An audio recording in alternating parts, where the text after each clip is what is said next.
Sabahınız hayır dostlar. Bugün sizlerle Minecraft Hardcore oynayacağız. Hardcore'u aç. Oradan da biraz koordinat ve oynanan günleri aç ve yok. Zorlu modda oynayın. Niye belə deyim sizə? Ki belə olmasın. Səbəbi Azərbaycan dili yoxdur. Minecraft Bedrock Edition'da Azərbaycan dili yox. Bu oyun açılsın gəlirəm. Böyle şans var. Dostlar böyle şans var. Oyun tadı açıldı önümde. Nedir? Portal var. İki alov şeyi yani çakmak taşı. Oha ne şanslı adama Mehmet. Uy. Desen CD yani tohumu da paylaşacağım YouTube'da. Tohumu öğrenmek istiyorsanızsa abone olun. Videoya da like atın.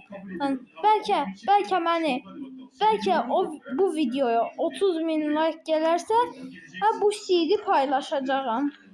Hakkı deyirəm, bu CD paylaşacağım. Ama 30.000 like gelirse. Edebilirsinizmi bilmirəm. Ancak 30.000 like gelirse CD paylaşıram. Neyse. Odunları kırıp gelirim.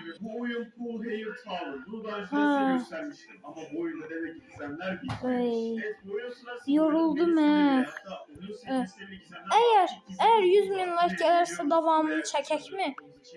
Ne diyorsunuz?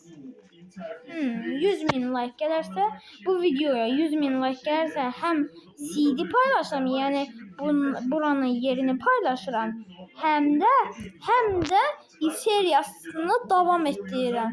Zəhmət olmasa like atın. Neyse. Bakalım. Kent. Bu CD paylaşabilirim. Buranın olduğu yeri paylaşabilirim. Ve asıl adam kimi. Hop. Dup. Şap beni. Davamını çekeceğim. Ben takipte kal. Abonelikte kalın. Abonelikte kalın. Sağ olun. 100.000 like gelirse hem CD paylaşıram hem de davamını çəkirəm. Sağ olun.